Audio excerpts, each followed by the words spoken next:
In today's video, I'll show you my take on the Stormcast or living statue scheme. And the first thing I'll be doing is adding a bit more texture through a mix of sand, dirt, water and PVA. Alternatively, you could use any type of texture paint you may already have, or even skip this step if it's not of your liking. Only thing to keep in mind is not to add too much, just a pinch here and there, and mostly aiming for the flatter surfaces while staying away from detailed areas, such as the face or any crest or symbols.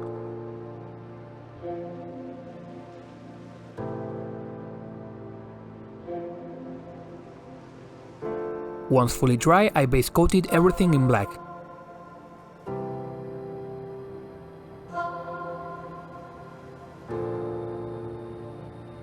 I picked a selection of greenish greys for the stone, starting with a dark green grey, which I applied with a sponge looking for an uneven finish, which will better reflect stone texture. The paint was diluted so to avoid the buildup of texture through thick paint, so I made sure to unload excess paint from the sponge.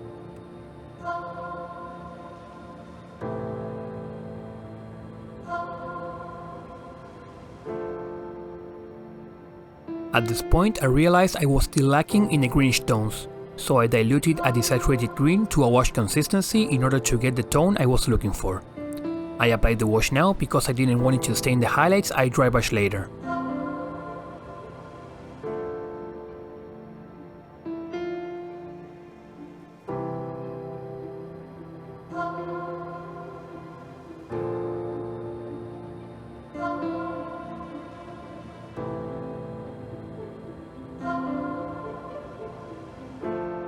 Since a single coat had little impact, a second one was applied to reach my desired result.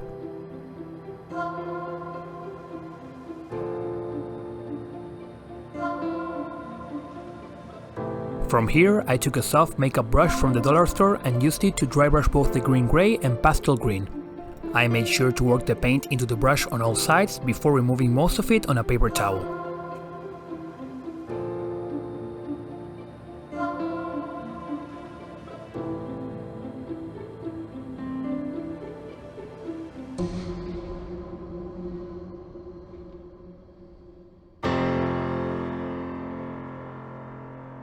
While the first coat was applied all around, the second lighter one was applied carefully over the more eye-catching details, in order to make them stand out more.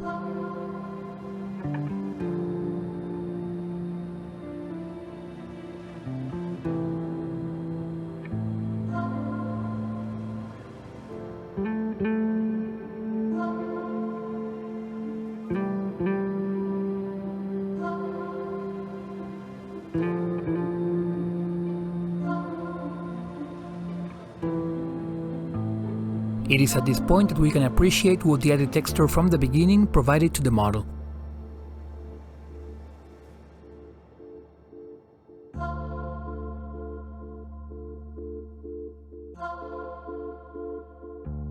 Once finished, I decided to push my highlights a bit more with an off-white color.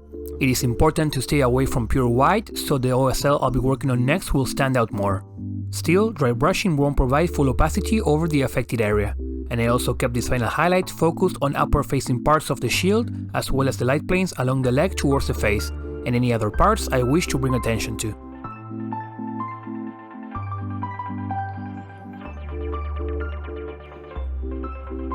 With the stone base finished, I moved on to the OSL effect. I chose turquoise and blue-green for this, starting with some heavily diluted turquoise, which I removed most of on a paper towel. The aim is to get a controlled amount of diluted paint, which won't float into the recesses like a wash would, and instead work as a filter over the crevices of the eyes and its surrounding areas.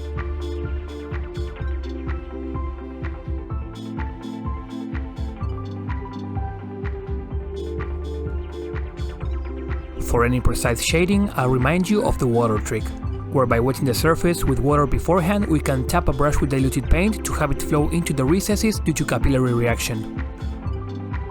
Moving on to blue-green, I simply picked out and erased details which would work as the source of the effect, as well as its immediate surroundings, leaving some of the previous turquoise visible around.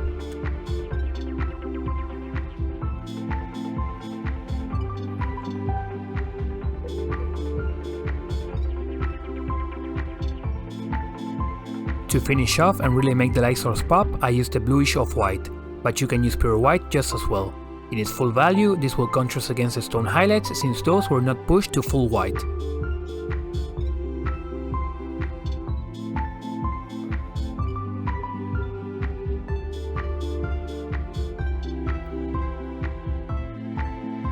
Alternatively, this can be covered with blue-green and achieve a higher value result compared to the previous layer, due to being over a whitish base coat instead of a turquoise over grey base coat, resulting in a transition from pure blue-green to slightly darker blue-green and finally the turquoise filter. While I could have delved into more green washes and such to create the moss effect, I instead opted for a mix of 2 tones of homemade flocking, which I showed how to make 2 videos ago, to get not only the color but also the texture. The flocking was mixed with water and PVA, and applied just like with the initial texture, trying to avoid highly detailed areas. My recommendation is to apply a little here and there, let it dry and then ponder whether to add more so to avoid overdoing it.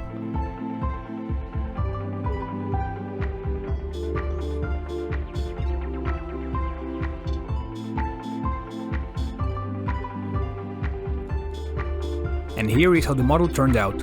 Once again, this process is just my interpretation and not a definite guide on the scheme. Still, I hope you found it helpful. Huge thanks to my patrons Alt and you who made this video possible. Like I said on episode 1, there is much more to come from the Skaventide box, so make sure to subscribe to not miss out. For now, thank you for watching.